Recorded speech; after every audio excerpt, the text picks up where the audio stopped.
Preso atto che oramai gran parte del territorio italico è contaminato da una cultura assistenziale, centralista e statalista, credo valga la pena ricordare alcune cose. Ad esempio, che vivendo in una società tutti dovrebbero avere prima dei doveri e poi eventualmente dei diritti, che nulla è gratis e che la redistribuzione forzata del reddito in modo orizzontale voluta dagli statalisti ha creato, crea e creerà enormi contrasti sociali. Vale la pena ricordare che la cooperazione degli individui tramite il mercato è migliore della pianificazione statale e soprattutto il mercato distribuisce la ricchezza meglio di qualsiasi burocrate. Vale la pena ricordare che ad oggi nulla si dovrebbe pretendere e che il periodo delle vacche grasse è finito, anche se a volte non sembra. Sento parlare consiglieri, assessori a vari livelli, che dagli scranni godono dell'opportunità di lavorare concretamente alle esigenze del nostro territorio. Un brivido mi assale.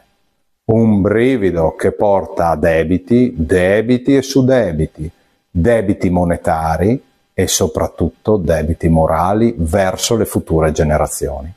Ricordate sempre che più contributi distribuiti uguale più tasse per tutti. Non ne parliamo poi del regime fiscale applicato a livello geografico. Ed è proprio per questo che è importante ricordare che esiste ancora una questione settentrionale e, se vogliamo di riflesso anche meridionale, ad oggi ancora irrisolta. Che la principale soluzione è la riforma dello Stato in senso federale, avvicinando i centri decisionali e di responsabilità soprattutto ai cittadini, spazzolando via tutti gli apparati rappresentativi del nulla, tutti postifici. Abbiamo troppa gente che ha troppo tempo per pensare e nulla produce, quindi fa solo danno. Va preso atto ora più che mai che ad oggi la riforma dello Stato in senso federale non è applicabile e ottenibile con partiti centralisti e romanocentrici.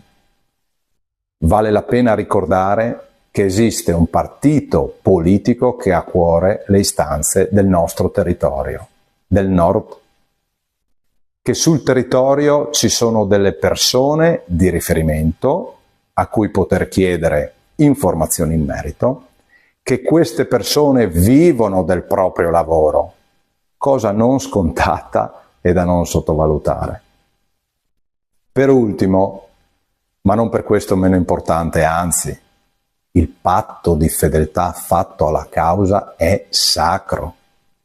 Questo è importante esempio di rispetto e serietà.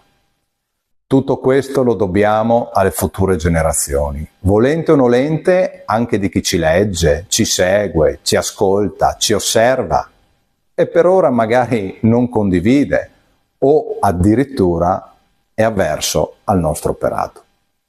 I nostri interlocutori non sono solo gli altri partiti, bensì il grande popolo dei delusi, dei rassegnati e quindi ad oggi popolo non votante. Come dice il nostro segretario federale Roberto Castelli, tutto quello a cui assistiamo inermi è significativo del futuro che ci attende se non saremo capaci di reagire. Mandi!